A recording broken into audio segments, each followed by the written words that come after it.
Will. A.B. Stein, associate editor at Real Clear Politics, and Matt Schlapp, contributor with The Hill.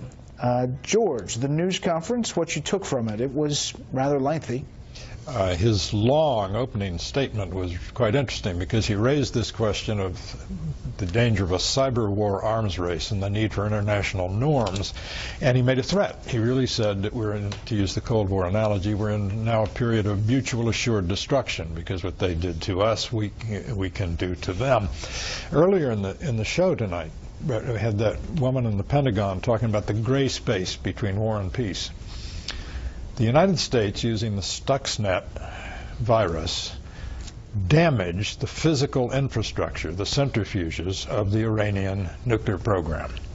That is a gray area that looks an awful lot like sort of an act of war. Now, in the president's statement, he said, we're going to try and publicize what happened, but we have to protect sources and methods by keeping some things secret.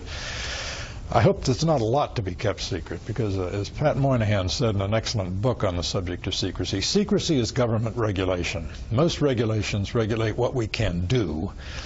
This regulates what we can know, and it seems to me very important that we know what happened here. A.B., what did you take away from it?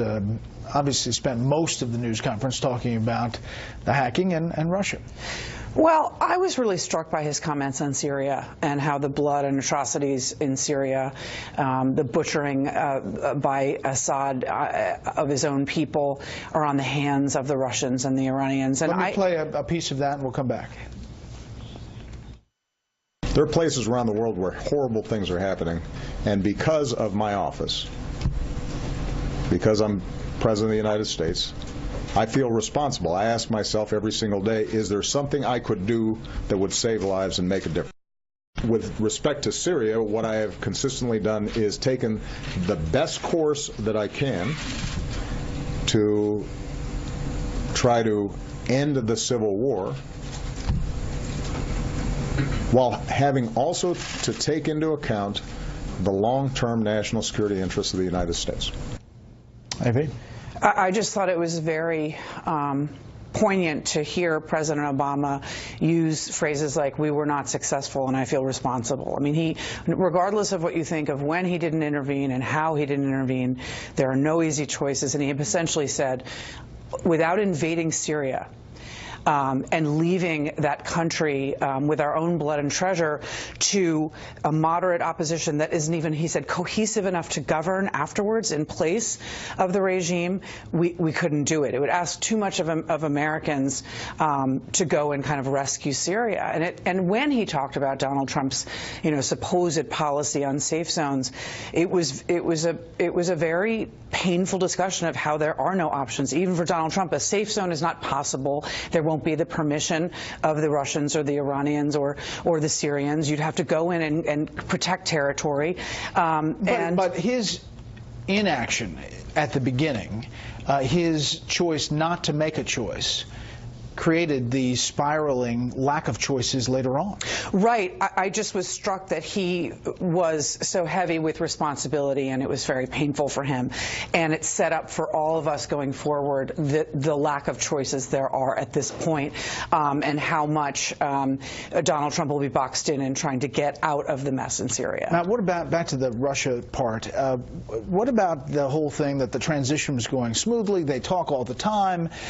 This has been a different sounding White House on this issue. For sure, I am struck by that. It's strange to see a White House press secretary taking on the incoming president. Usually that type of talk might happen behind the scenes, but you don't see it so up front, so front and center. And look, this is a country that we're kind of at each other's throats politically. There's no question about it. And when you can't agree on basics like this, and when a lot of people like myself who voted for Donald Trump look at this and say, okay, why does this seem like we're politicizing very basic questions? And why are we talking about this, about the fact that Hillary Clinton only lost because of something like this? It seems like a mistake for them to go down that path. And I don't think it gets us to a better place as a country, and it doesn't build bipartisanship around these big questions of Russia and China and those threats that we have around the globe. Well, speaking of that, the different views, Hillary Clinton out on a thank you tour last night, and Kellyanne Conway speaking. Vladimir Putin himself directed the covert cyber attacks against our electoral system, against our democracy, apparently because he has a personal beef against me. He is determined not only to, score a point against me, which he did, but also to undermine our democracy. Vladimir Putin didn't tell Hillary Clinton to ignore Wisconsin and Michigan. So all this idea, this lack of self-awareness now is seeping into an argument about our intelligence, and that we don't appreciate. George. Well, Putin is having a very good December, because simultaneously he picked a side in Syria and he won. His side has won and the war is over.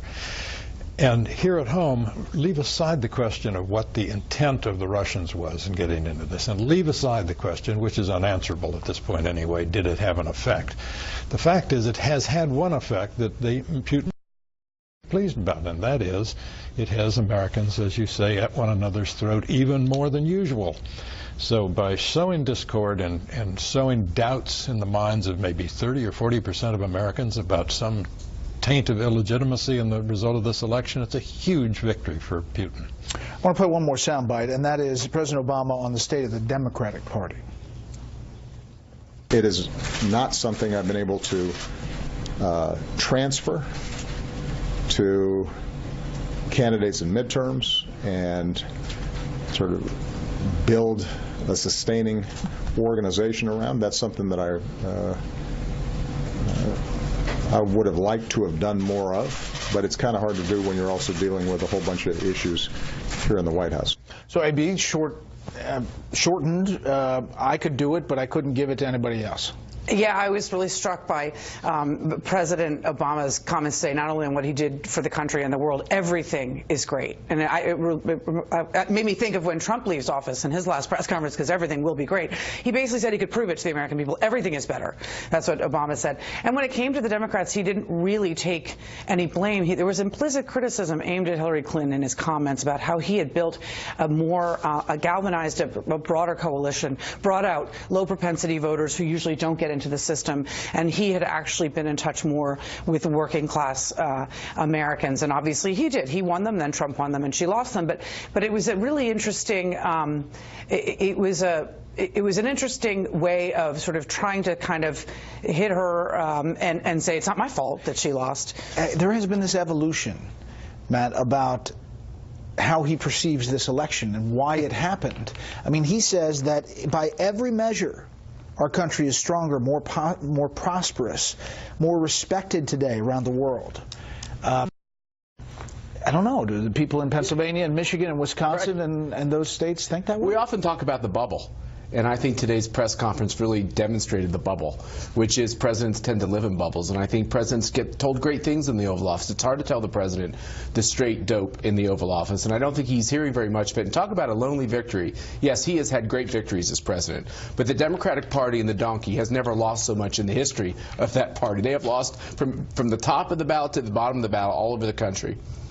2/3 state legislatures, the Senate, the House, 34 governors? Outside of Washington, and soon inside of Washington, but outside of Washington, the Democratic Party will be weaker than it has been since the 1920s, or arguably since Reconstruction in the 1870s. We're back with the panel on the Friday Lightning Round. Matt?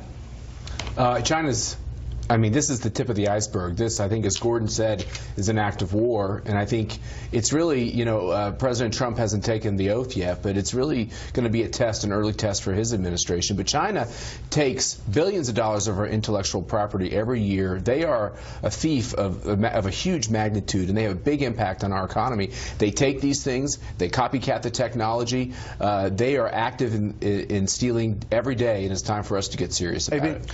Yeah, I don't think that President Obama is going to do anything about this in his remaining 32 days or whatever it is.